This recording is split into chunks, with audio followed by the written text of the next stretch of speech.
Hey, I'm Sandra. Let me take you back to where it all began.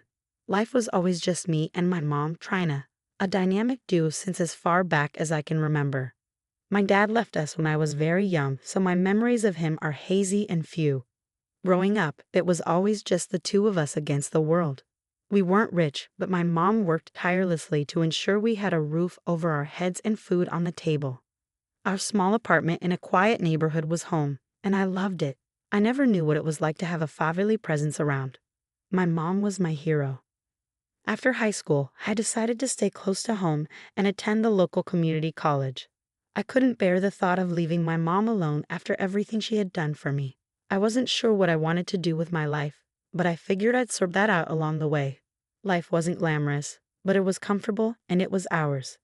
Things were going well, and I eventually got a job as the manager of a local bookstore. It wasn't the most thrilling job, but it paid the bills, and I had a passion for books, so it felt like a good fit. My mom was over the moon when I started bringing home a paycheck. It was like a weight had been lifted off her shoulders. Then came Peter. I met him when I was 23 in one of those chance encounters you never expect to turn into something big. He walked into the bookstore one day while I was busy arranging a shelf. He asked for a book recommendation, and we got talking. Things just happened naturally from there. Peter and I hit it off incredibly well, and we felt a connection that was almost electric. Everything seemed to fall into place. Eventually, Peter decided it was time for me to meet his mother, Donna. I had heard so much about her from Peter, and I was a little nervous. He arranged for us to have dinner at her house. So I decided to bring a homemade pie, hoping to make a good impression. Oh, Sandra, so lovely to finally meet you. You brought pie? How charming. Thanks, Donna. I thought you might enjoy it. Mom, Ella's a fantastic baker. You'll love it. Well, let's hope it tastes as good as it looks. So, Sandra, speaking of family, how was your family life? I heard it's just you and your mother, Trina, and no father in the picture. Isn't that sad? Well, my mom and I are very close. We've always been there for each other. So, Ella, your mom isn't remarried? No, she isn't. Well, maybe she's the problematic one. You shouldn't blame your dad for leaving. Sometimes kids fail to see things the way they are. Mom, I've met Ella. She's a wonderful woman. Son, I'm going to be honest with you. In my opinion, single women often raise the most problematic daughters. I call it like I see it. They raise their daughters to be bossy. And Peter, weren't you into blondes? Sandra here is a brunette, not very attractive in my eyes. Your ex-girlfriend was studying at an Ivy League school or something, and Sandra runs a bookstore. This seems like quite a downgrade. Mom, I didn't choose Sandra based on her job or education. I chose her because of the person she is. Your dad and I worked hard to ensure you could go to a good college, and now this is the kind of woman you bring home. No offense, Sandra. But there might be someone out there for you too, but it's just not my son. After that awkward dinner with Donna, Peter apologized to me repeatedly for her behavior. He felt genuinely sorry that his mother was so critical, but I assured him that our love was strong and wouldn't be easily shaken by someone's words. I knew my mother-in-law could be tough to deal with, but I was determined not to let it get in the way of our relationship. In any relationship, it's crucial to take a stand when needed, but I also believe in being respectful. Peter and I were deeply in love, and we were confident in our decision to be together. We didn't need anyone's approval but our own to know that we were right for each other.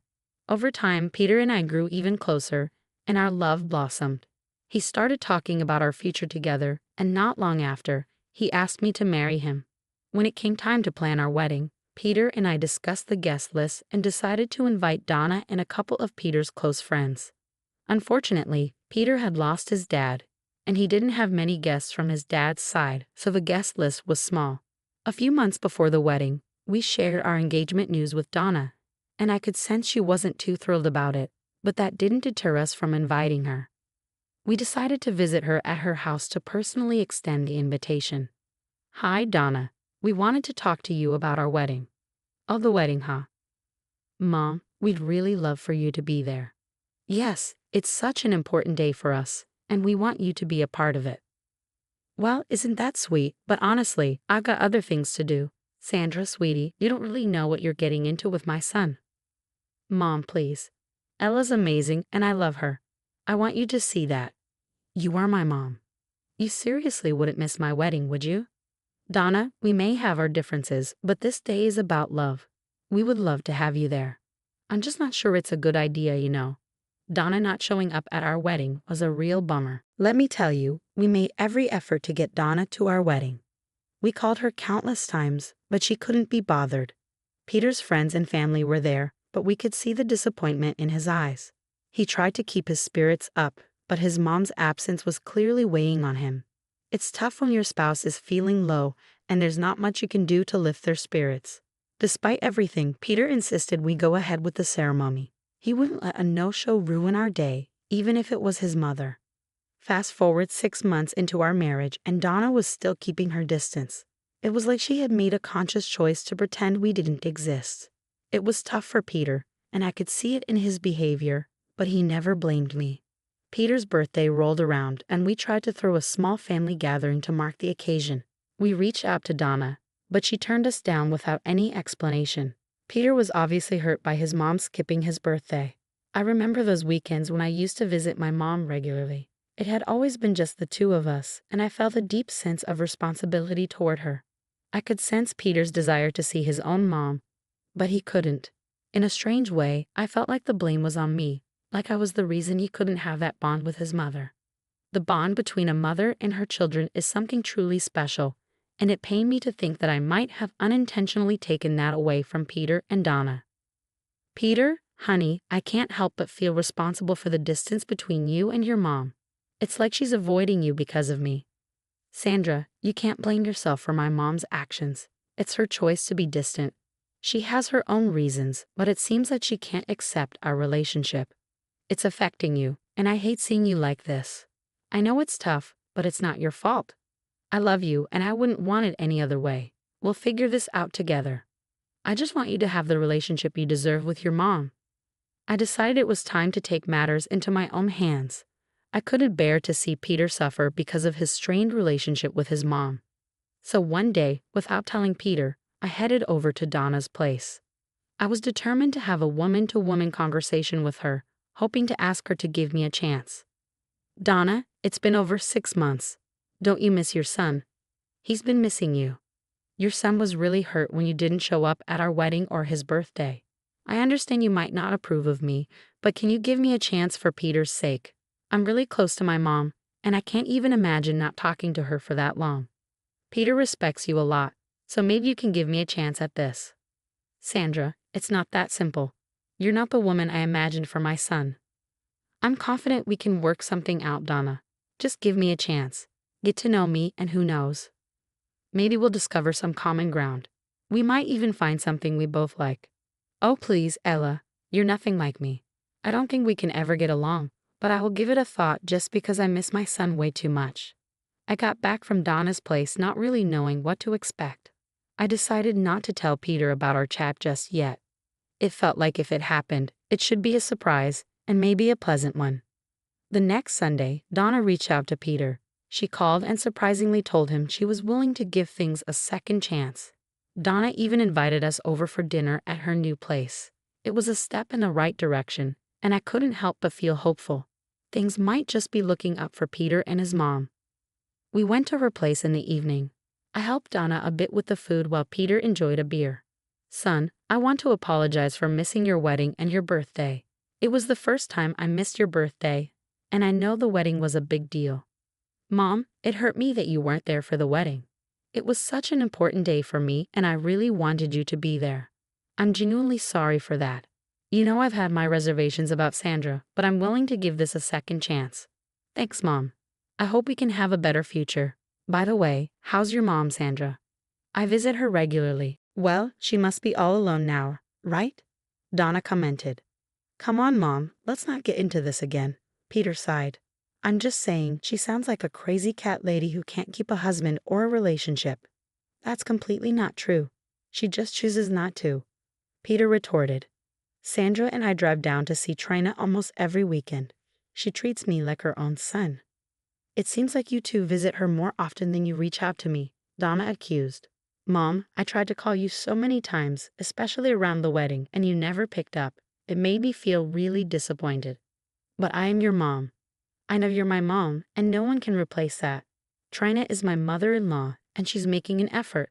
I told her once that I like Mexican food, and the next time we went over, she cooked a special Mexican meal for me even though she had no experience with it. She's a kind woman, a great mother-in-law, and I'm grateful for that. Well, it looks like my son has different priorities now, Donna said, a hint of bitterness in her voice. How about dinner at my place every Sunday? I think we should start new traditions. That sounds great, Donna, Sandra replied warmly. Mom, you have no idea how happy I am to see you make an effort like this, Peter added, smiling. Nearly a year had passed since Peter and I got married, and I have to say, things were going great. Peter made me breakfast every day before he left for work, leaving it on the kitchen counter with a little note that never failed to brighten my day. He also surprised me with a bouquet of fresh flowers every Friday evening, a tradition that always brought a smile to my face. Despite the rocky start with Donna, she gradually started warming up to me. She wasn't exactly my biggest fan, and she had some strong opinions about my mother, believing that she was problematic and had raised me to be a problematic daughter. But deep down, Donna wanted to rekindle her relationship with her son, which gave me hope. Our Sundays were reserved for visiting Donna. It had become a regular thing, almost a tradition. Donna would invite us over for dinner, and it was a step in the right direction. I couldn't help but feel that maybe, just maybe, we could all grow closer as a family. It was just a regular Sunday, and we were all geared up to head over to Donna's place. But that day took a sharp turn when my phone rang with alarming news. It was the hospital, and the news was not good. My mom had suffered a stroke and was being rushed to the hospital. I told Peter, and he immediately sent a text to Donna explaining the situation and apologizing for our absence. There was no way we could make it to her place. I couldn't bear the thought of not being there for my mom when she needed us the most. So off we went to the hospital, and those hours of waiting and worrying felt like an eternity. Fortunately, it turned out to be a mini stroke. Still, it was scary, and it could have been much worse. My mom's a tough cookie, and she was on the mend. For the next few days, I stuck by my mom's side, taking some time off from the bookstore to look after her.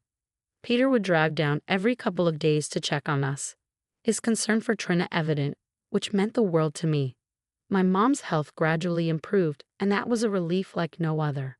One evening, when we returned home, I found myself feeling drained both emotionally and physically. I hadn't even had a moment to process everything that had happened, and then the doorbell rang. It was Donna. Well, I haven't seen you guys in a while, she said. Mom, like I told you, Trina had a mini stroke, Peter explained. I've been trying to mend things with you. I even let Sandra into my house, even though I had my issues with her. But it's been almost 2 weeks.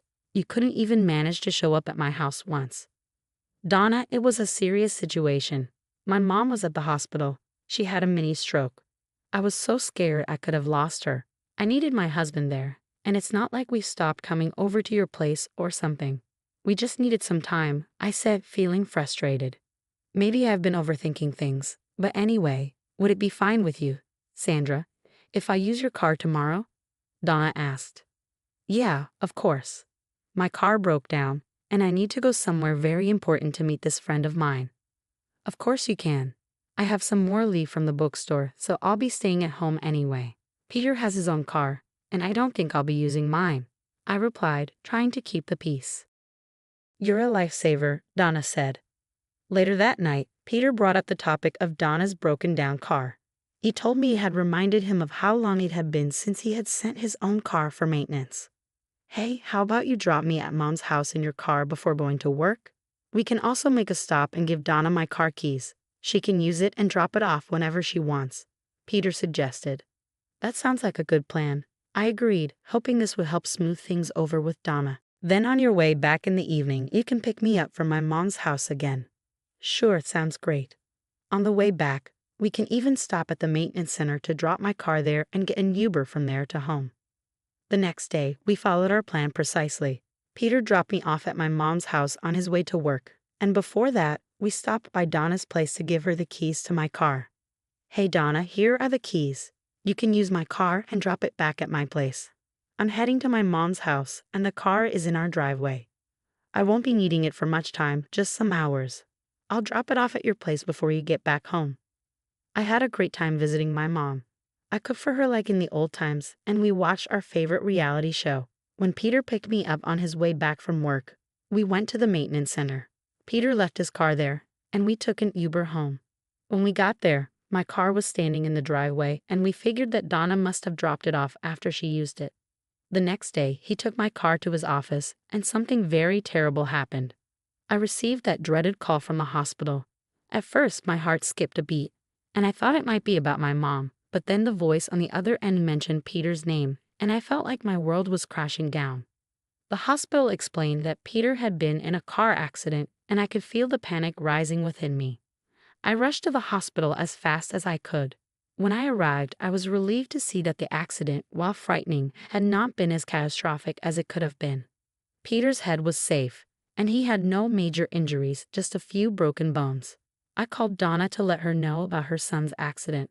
I was in the hospital room, sitting beside Peter's bed. He was still unconscious, and I was anxiously waiting for him to wake up. I held his hand, hoping for any sign of improvement. That's when Donna walked into the room. "What the hell, Sandra? Look what you did to my son. All of this is your fault." "How could this be my fault? You were supposed to get into that car and drive it, not Peter. Why did you let him drive your car? Are you serious? What are you trying to say? Just because of you, my son got into an accident. Oh my God, I can't bear the sight of him like this. He's so hurt. My poor son is in so much pain." "Wait, Donna, what did you say? What do you mean I was supposed to get into the car?" "Yes, you and your mother, taking Peter away from me. We were finally getting close again. And then your stupid mom had that stroke, and my son stood me up to go and see that woman. I never liked you, Sandra. You are a terrible girl. Peter deserves better. I tried to tolerate you for his sake, but your mom? She's trying to steal my son too. It's not just you. Did you think I was blind to your attempts to take him away from me? She's alone. She can't have a family and keep a man, so she's trying to steal mine. You started this, Sandra. I thought it would end with you, so I may or may not have arranged for someone to mess with your car, but now look what you've done, dragging my son into this mess." "Mom, what's going on? Are you serious? Oh, Peter, babe, are you fine? Can you get my mom out of here? I don't want to see her face." "Peter, thank God you're all right. This is all Ella's fault. You're just a bit misguided right now. I did all of this to protect you from Sandra and Trina. Mom, you are just delusional. Just get out of here." I escorted Donna out of the room. Enough is enough. You tried to end my life, and look what happened. You hurt your own son. I won't let that go. Donna, you have insulted me and my mom repeatedly, but I gave you numerous chances, hoping one day you would accept me. In return, you tried to kill me. You wanted me gone, but I will ensure you face the consequences. I spent weeks at the hospital with Peter, waiting for him to heal and come home. He'd been through a terrifying car accident, and his injuries were slowly getting better. But during those long hours by his side, I couldn't forget what Donna had done. While we were still in the hospital, I called a lawyer.